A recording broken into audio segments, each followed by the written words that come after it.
Bonjour à tous. Bienvenue à LingoPie News in Easy French. Aujourd'hui, nous vous apportons les principales nouvelles de ce dimanche 12 décembre 2024. Commençons par les nouvelles des États-Unis.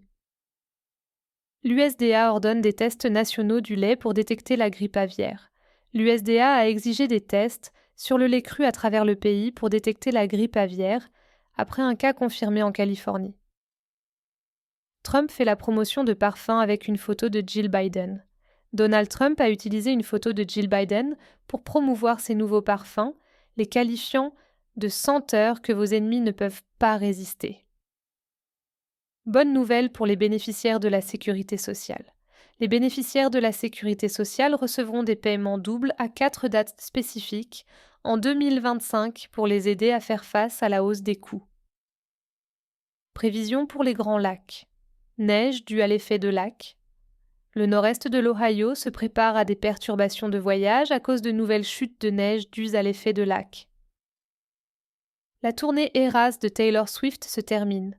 Après près de 2 ans et 150 concerts sur 5 continents, la tournée record de Taylor Swift, Eras Tour, s'est achevée à Vancouver, considérée comme l'une des plus grandes tournées de tous les temps.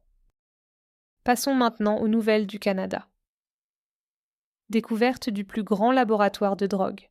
La GRC a découvert le plus grand laboratoire de drogue illicite de l'histoire du Canada, en Colombie-Britannique, lié à des réseaux criminels transnationaux. Voyage sans visa pour 4 pays d'Amérique latine. Le Canada a supprimé l'obligation de visa pour les citoyens d'Argentine, du Costa Rica, du Panama et de l'Uruguay, leur permettant d'entrer dans le pays avec une autorisation de voyage électronique. Passons ensuite aux nouvelles du Royaume-Uni.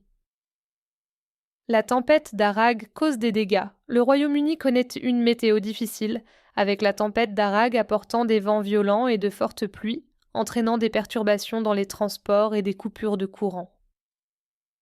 Proposition de relations plus étroites entre le Royaume-Uni et l'Union européenne. Rachel Reeves suggère que des relations économiques plus solides avec l'Union européenne stimuleront la croissance, tout en excluant un retour dans l'Union. Continuons avec les nouvelles d'Australie et de Nouvelle-Zélande. Attaque de dingo à Uluru. Un dingo a enlevé un bébé dans un camping, entraînant un procès controversé et une indignation publique. Avertissement de tempête violente. Une tempête violente est attendue sur l'île du Nord, avec des risques d'inondation et de perturbations. Enfin, avec les nouvelles internationales. Les rebelles capturent Damas.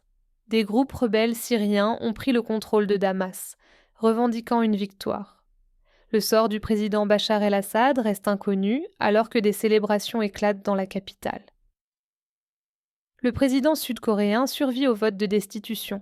Les députés n'ont pas réussi à faire passer de justesse une motion pour censurer le président Yoon Suk-yeol après sa déclaration de la loi martiale.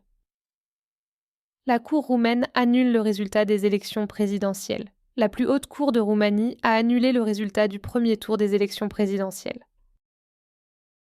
Cela conclut nos principales nouvelles d'aujourd'hui. Merci de nous avoir rejoints sur LingoPie News in Easy French. Nous reviendrons bientôt avec une autre mise à jour sur les dernières nouvelles. Merci pour votre attention.